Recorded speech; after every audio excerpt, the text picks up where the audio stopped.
अभी हम स्टार्ट करेंगे चैप्टर 1। आज से आपका नया सेशन से स्टार्ट करते हैं वापस से। चैप्टर 1 का नाम है कंपोजिट फंक्शन। तो 11th में हमने फंक्शन पढ़ा था, तो थोड़ा सा रिकॉल करते हैं उसको कि फंक्शन है क्या, उसकी डेफिनेशन क्या होती है। तो if a relation define in set A to B, then all the elements of first set A are uniquely related in set B। अब इसका मीनिंग ये है कि all the element of set A के सभी element unique related in set B, उनका एक relation होना चाहिए किसके अंदर, बी के अंदर। इस set to be a function, वो एक फंक्शन होता है, जैसे 11 में बताया था सन फादर रिलेशन। अब function it's represented by f a to b। First set is an always domain of this function and second set is an always codomain of this function. First को हम domain बोलेंगे, second को codomain. Third वाला range. Range word है set of images of this function. Set of images का मतलब है a1 a2 a3 की जो इमेजेस मिलती हैं b1 b2 b3 जैसे लगता है, it's N range b1 b2 b3। तो range equals to set of images of this function, it's denoted by f। Suppose function f a to b define है, तो ये a सेट फंक्शन के अंदर डालेंगे, इट्स ए रेंज, उसे range बोलेंगे। अब इसमें है kinds of function. There are 4 types function. First of all one one and many one. तो वन वन फंक्शन क्या मीनिंग है? वन वन का मीनिंग है अपन प्री इमेजेस यानी कि कोडोमेन से डिफाइन करेंगे कि वन वन वन का मतलब है एक रिलेशन होना चाहिए। जैसे मान लो इसका है प्री इमेज 1 है, इसका भी 1 है, इसका भी 1 है, इट्स ए वन वन। इसका प्री इमेज 1 है, इसका भी प्री इमेज 1 है, इसका प्री इमेज 1 है, it's a one one. But b1 is not a pre image, it is an only one, it is more than one। तो b1 it's have a pre image 2, a2 and a3, so it's a many one function। and again b1 it's have a more than one pre images a1 and a2, it's called many one function। तो f1 and f2 it is a one one function, and f3 and f4 it is a many one function। next another word is an onto। onto means range equals to codomain is said to be a onto function। अब range हो गया इसका, जैसे suppose करो images a1 a2 a3 का images है b1 b2 b3, तो इसका रेंज होगा b1 b2 b3।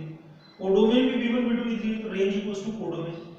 इसमें क्या है b1 b2 b3 b4, b1 b2 b3 b4 it's in codomain, but range b1 b2 b3, so range is not equals to codomain.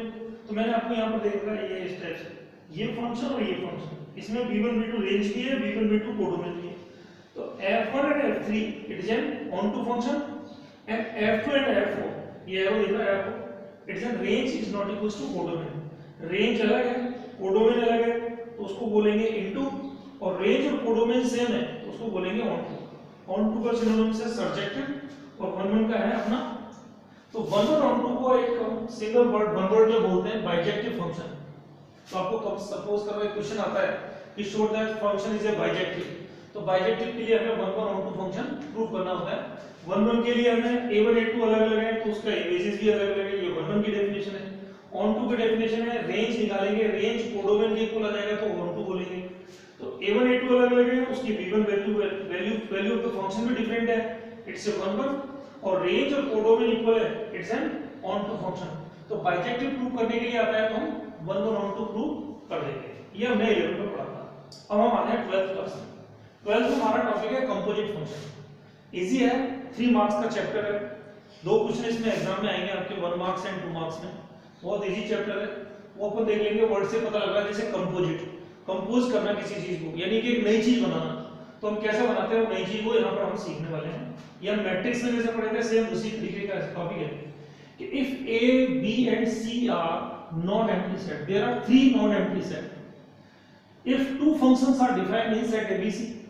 अब आपको क्या करना है, abc में 2 फंक्शन डिफाइन मिलेंगे कि first function f define a to b, second function g define b to c।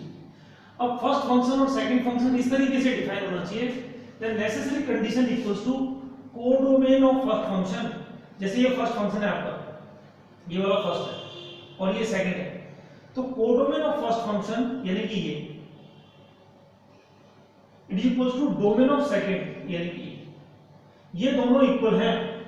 देखो first को और सेकंड को इस तरीके से लिखना है कि इसका तो ये कोडोमेन और इसका डोमेन इक्वल है, therefore composite function is defined. तो उस कंडीशन में कंपोजिट फंक्शन इज डिफाइंड वो फंक्शन डिफाइन हो सकता है जब ये कोडोमेन और ये डोमेन इक्वल इक्वल मिले आपको। अब वो डिफाइन कैसे होगा, जैसे फर्स्ट ये है सेकंड ये है, तो फर्स्ट का तो कोडोमेन सेकंड का डोमेन इक्वल है, तो हमारा एक फंक्शन डिफाइन होता है, उसको बोलते हैं अपन सेकंड ओ फर्स्ट, ओ फॉर ऑफ फॉर मल्टीप्लाई। तो सेकंड को यहाँ पे लिखेंगे, ओ इधर लिखेंगे, फर्स्ट यहाँ लिखेंगे, फिर such that domain of first, यहाँ डोमेन ऑफ फर्स्ट लिखेंगे, such that codomain of second. अब यहाँ से थोड़ा समझ लेंगे, ये फर्स्ट है ये सेकंड है, ये दोनों इक्वल हो गए आके, तो एक नया फंक्शन बनाना है, पहले ये लिखना बाद में ये लिखना। यहाँ लिखना जी ओ एफ, पहले लिखना जी को, फिर ओ लगाना बीच में, फिर लिखना एफ, जी ओ एफ। अब ये दो फंक्शन, ये दो सेट बच गए हमारे, तो हमारा सेकंड ओ एफ जो फंक्शन होगा डिफाइन होगा किससे, किसमें, ए टू सी में। तो इसको हम बोल देंगे ए टू सी। इसको हम वेन डायग्राम से भी समझ सकते हैं, जस्ट फॉर, जैसे ये हमारे पास में एक सेट है, ये हमारे पास में दूसरा, ये हमारे पास में तीसरा, एक फंक्शन डिफाइन हो गया यहाँ पर, इसको बोलेंगे हम एफ, ये ए से बी में हो गया। ये दूसरा फंक्शन डिफाइन हो गया, इसको बोलेंगे हम जी, ये बी से सी में हो गया, तो ये बी कॉमन होना चाहिए। तो एक नया फंक्शन बनता है यहाँ से यहाँ, इसी को बोलते हैं कंपोजिशन। तो कंपोजिशन का मतलब ये पहले ये वाला गाना आना चाहिए, ये दूसरा गाना आना चाहिए, और इस गाने में ये बीच वाले लिरिक्स जो है वो इक्वल होने चाहिए। ये इक्वल है तो एक नया म्यूजिक बन जाएगा, और उस म्यूजिक का नाम होगा, पहले लिखेंगे जी, फिर बीच में लगाएंगे ओ, फिर लिखेंगे फर्स्ट को एफ, और वो डिफाइन हो जाएगा ए टू सी। तो एक नया म्यूजिक यहाँ पर तैयार हो जाएगा। तो उसी तरीके से हम यहाँ पर समझ रहे हैं कि first function second function, first का कोडोमेन सेकंड का डोमेन इक्वल है, तो एक नया म्यूजिक बनेगा, नया फंक्शन बनेगा, उसको बोलेंगे जी ओ एफ, और वो ए टू सी में डिफाइन हो जाएगा। उसको यहाँ पर ऐसे बोलेंगे। एक एग्जांपल से बताता हूँ ये कब डिफाइन नहीं होगा, जैसे एफ ए टू डी है, जी सी टू है, दोनों डिफरेंट हो गए, no different. Next again g C to D है, एफ ए टू बी है, ये दोनों डिफरेंट है, नॉट डिफरेंट। यहाँ लिख देंगे gof and fog are not different. अब हम यहाँ पर ये भी समझ सकते हैं again, f such that A to B and g such that B to A. ये ए टू बी में है, ये बी टू ए में है, ये दोनों इक्वल हो गए। जब ये दोनों इक्वल हो गए तो एक नया फंक्शन बनेगा जिसका नाम होगा जी ओ एफ, और वो ए से ए में डिफाइन हो जाएगा। यहाँ पर भी हम समझ सकते हैं जी फंक्शन बी से ए में डिफाइन है, एफ इससे इसमें डिफाइन है, ये दोनों इक्वल हो गए। तो फर्स्ट कौन है जी, सेकंड कौन है एफ, तो पहले एफ को लिखेंगे, तो इसको बोलेंगे f o g define B to B. हम दो एग्जांपल से आपको समझाएंगे कि किस तरीके से ये क्वेश्चन हम पढ़ सकते हैं। एक एग्जांपल फर्स्ट यहाँ ले लेते हैं हम, this is just like f define A R to R, और उसको बोला हमने f x equals to 3x plus 1। दूसरा हमने लिया g, next again R to R, और वो हमने gx बोला, उसको हम बोले 2x प्लस 3।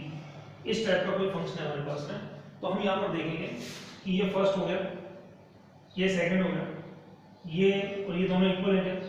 एक फंक्शन बना जी ओ एफ, और वो हो जाएगा आर टू आर, हो गया। अब हम इसे कैसे निकालेंगे, जी ओ एफ एक्स, जैसे ये एफ एक्स है, जी एक्स है, ऐसे जी एक्स हो गया।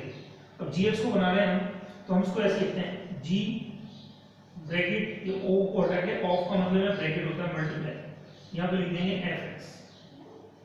नेक्स्ट इंप्लाइज दैट जी, इसमें हम एफ एक्स की वैल्यू डाल देंगे, एफ एक्स की वैल्यू हो जाएगी कितनी 2x प्लस 3 हो गया। अब ये g के अंदर आ गया, अब ये g है ना हमारा, इस g में जिधर x लिखा है ये x, तो जैसे g के अंदर ये लिखा होगा चीज, तो इस g के अंदर ये डाल देंगे, तो यहाँ पर आ जाएगा, पता है मेरे, सबसे पहले ये 2 लिखेंगे, इस x की जगह पूरे सिस्टम लिखेंगे 2x प्लस 3 और प्लस 3।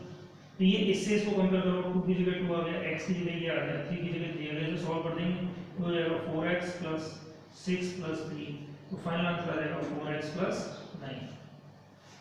अनदर एग्जांपल, एक और एग्जांपल करेंगे, एक और एग्जांपल ले लेंगे। f r2 r डिफाइन है, g इस पर डिफाइन है, तो यहां पर अपन बोलेंगे fx इक्वल्स टू x3 और स्क्वायर कर देते हैं, और gx equals to 2x minus 1।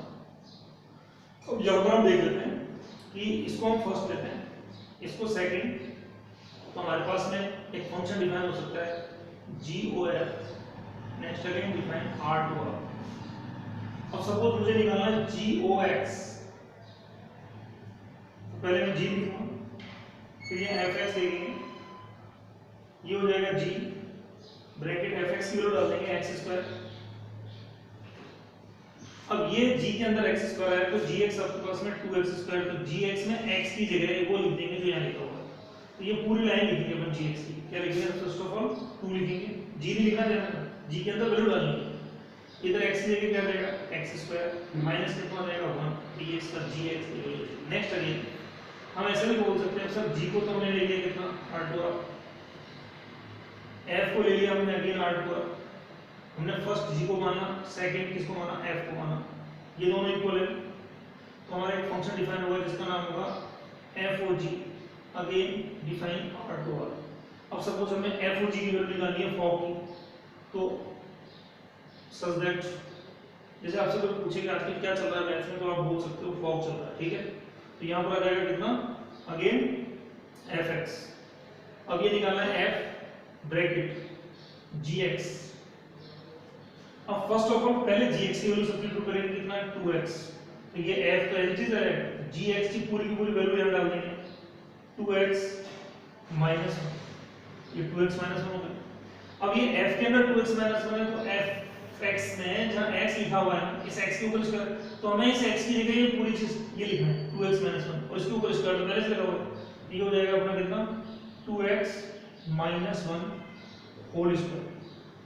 That is topic complete. अभी मैं आपको असाइनमेंट दे दूंगा, आपको एक्सरसाइज 1.1 वो कंप्लीट करनी है, उसके डाउट्स हैं तो वो मुझे व्हाट्सएप पर पूछने हैं, ओके।